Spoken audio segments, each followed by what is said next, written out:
Bismillahirrahmanirrahim. Assalamualaikum warahmatullahi wabarakatuh. Perkenalkan, nama saya Yahya Zakaria dengan NIM 2015100009, jurusan Komunikasi dan Penyiaran Islam, Fakultas Dakwah, Universitas Islam Negeri Sultan Maulana Hasanuddin Banten.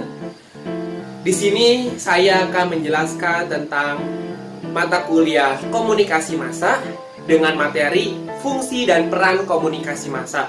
Sebelumnya yang terhormat kepada Ibu Eneng Purwanti, MA, selaku dosen pengampu mata kuliah Komunikasi Massa. Baiklah, di sini saya akan menjelaskan tentang fungsi dan peran komunikasi massa.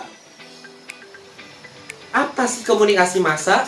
Komunikasi massa adalah proses di mana organisasi media membuat dan menyebarluaskan pesan kepada khalayak banyak atau publik.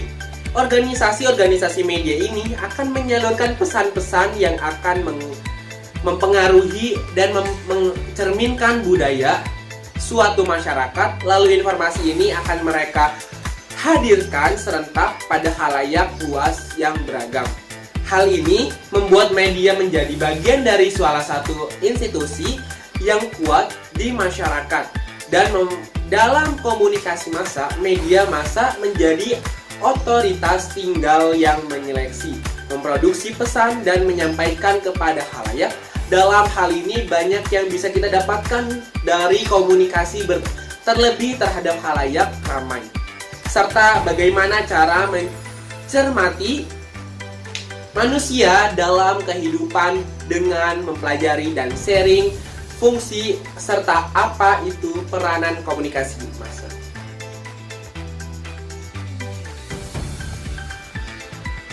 Baiklah, yang pertama adalah fungsi komunikasi massa. Fungsi komunikasi massa ini dibagi menjadi 7.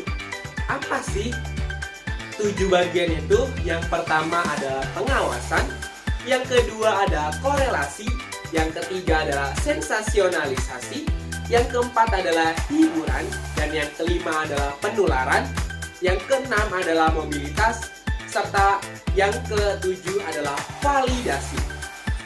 Fungsi komunikasi massa yang pertama yaitu pengawasan. Fungsi pertama komunikasi massa adalah menjadi mata dari telinga bagi mereka yang mencari informasi tentang dunia, internet, televisi, dan surat kabar adalah sumber utama untuk mengetahui apa yang terjadi di sekitar kita. Dan yang kedua itu korelasi. Korelasi ini membahas bagaimana media menyajikan fakta yang kita gunakan untuk bergerak ke seluruh dunia. Informasi yang diterima melalui komunikasi massa tidak objektif dan tanpa hias. Selanjutnya yaitu sensasionalisasi. Ada penyebab lama atau ada pepatah lama di industri berita. Jika berdarah, itu mengarah, yang menyoroti gagasan sensasionalisasi. Yang terakhir, yaitu yang selanjutnya ada hiburan. Hiburan ini adalah kami menggunakan teknologi untuk menonton olahraga, pergi ke bioskop, bermain video games, menonton video YouTube, dan lain sebagainya. Selanjutnya yaitu ada penularan. Media massa merupakan wahana penyampaian norma, nilai, dan kebiasaan budaya. Pertimbangan bagaimana Anda belajar tentang apa yang modis dalam berpakaian atau musik, media massa memainkan peranan penting dalam proses sosialisasi. Selanjutnya adalah mobilisasi. Fungsi komunikasi massa untuk mobilisasi orang selama masa krisis. Pikirkan kembali pembinaan, memohon itu terlepas dan hubungan Anda dengan insiden tersebut. Selanjutnya yaitu validasi. Fungsi komunikasi massa untuk memvalidasi status dan norma individu, bergerak organisasi atau pondok tertentu. Validasi atau kelompok tertentu fungsi untuk menegakkan norma sosial. Validasi ini adalah untuk memverifikasi, mengulang lagi, men-sharing lagi bagaimana isi berita tersebut. Peran komunikasi massa. Media massa adalah alat yang digunakan untuk menyampaikan pesan-pesan dari sumber kepada masyarakat dengan menggunakan alat atau fasilitas komunikasi. Keuntungan menggunakan media massa itu sendiri adalah pesan dapat diterima oleh komunikan yang jumlahnya relatif banyak.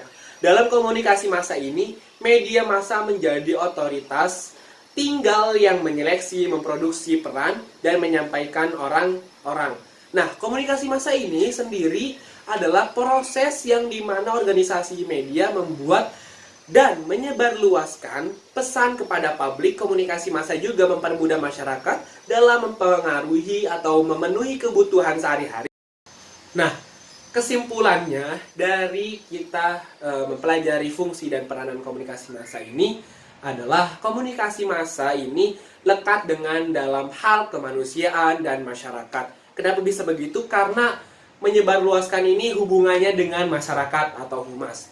Untuk mencari berita, menyajikan komentar, menyebar relasi, dan menularkan apa yang sudah menjadi kita dapat dari informasi yang beredar dan didapat. Terkait peranan komunikasi massa, itu sendiri sebagai cara yang mudah untuk menyampaikan informasi dari pihak satu ke pihak lainnya, baik itu untuk individu maupun untuk kelompok, karena komunikasi massa ini disampaikan seorang secara meluas dan terbuka kepada masyarakat yang jangkauannya tak terhingga. Intinya peranan komunikasi massa ini sebagai komunikasi bagian dari masyarakat yang luas.